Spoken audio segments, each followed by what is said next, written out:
Good evening. My name is Kenneth Fair, and this is my voiceover to provide my information about why multitasking is a myth and ideas about neuroscience research and why it's important to teachers.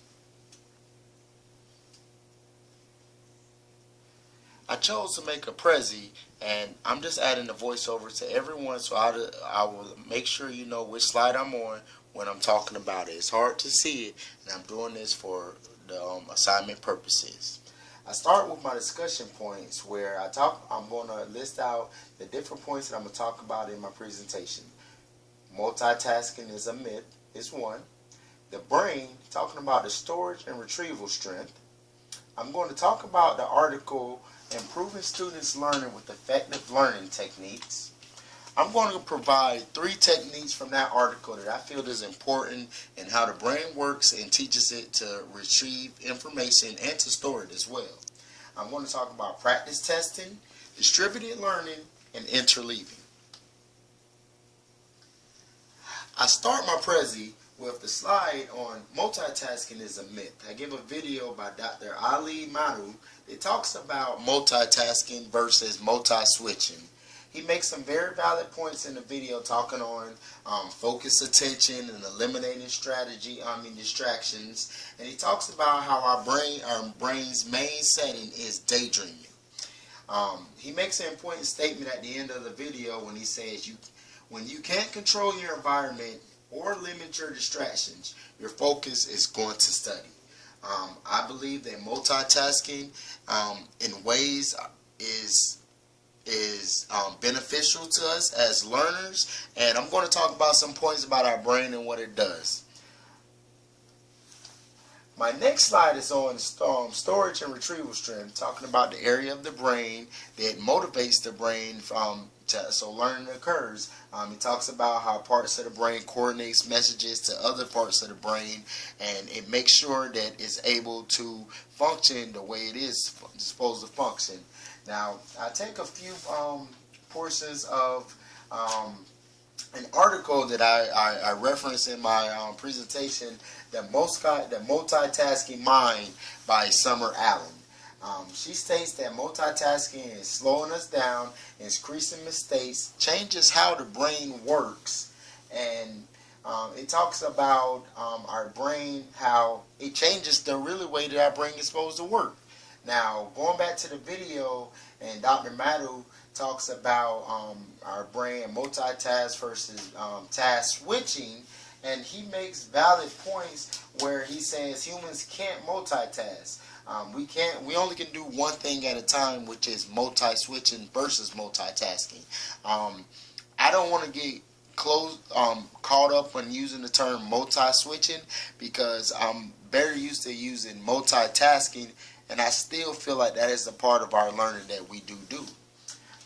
I continue my presentation where I say I still believe in a form of multitasking and multi-switching.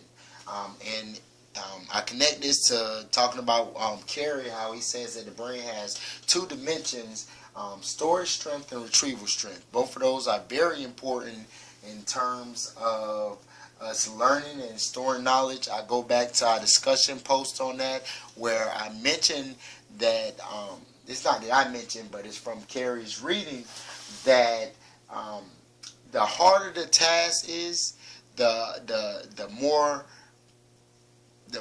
what's the word I'm looking for? The more effort it takes in storing it. So when you need it and you're retrieving it, it's embedded more in your brain. So the harder the task is at storing it, the harder it is it's going to stay in there and be useful later on when you use it.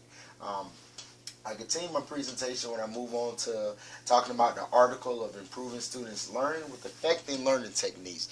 The article is it focuses on finding a solution for students to better regulate their learning using effective learning techniques. And the 3 techniques that I chose to focus on was practice testing, distributed learning, and interleaving. All of these points we read about and how we learn by Benedict Carey, and starting with practice tests.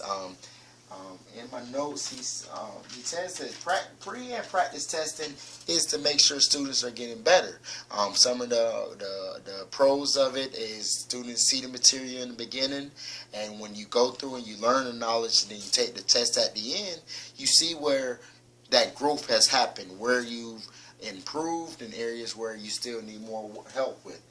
He talks about testing as a study technique, as a guide to help in reinforcing different learning topics, and I think that is an important part that he does make. Another one is distributed learning that Carrie talks about in this book, about spacing out learning, taking breaks. I think that's an important aspect of the brain and the functions of it, because I had to do that today doing this assignment. It's so much information, and just to be able to clutter and to separate everything, you have to take breaks and let your brain allow to think and different times so that you can be focused when you get back to working. And my last one is interleaving. That technique, it was that very practice about mixing different tools and skills, and I use that as helping in problem solving. Students need that in the problem solving, and it talks about that in Carrie's book, how we learn about it helps in problem solving. I'm going to use the example of my students being able to do a a multi-step word problem. They might have to add in the beginning, then multiply whatever they added times another number, and sometimes they get caught up in having to do too much at too many times. So I think that's a very important stop, and like I said, it's about mixing related information but distinct material. I tie all of that part about the interleaving about abandoning our faith in repetition. How do my students know how to do the things if I don't use repetition? So I hope this voiceover is going to give a great insight to my thinking of talking about the brain and multitasking, but I would like to go back and talk about how multitasking, Dr. Madhu said it's a myth, but I believe our brain does do a certain level of multitasking so that it's able to do all of its jobs. Is that on the form of multitasking? So I think that's important. I go to the article, the techniques that they give, but it also says that there are a lot of techniques that teachers and educators are open to, and it's not enough time in the day to sift through every one, but effective teachers are able to find effective techniques and implement them in the right way. And that's nothing I read, but that's just something that as a teacher I can wholeheartedly say. So I hope this was useful, and going along with my presentation, you have a great day.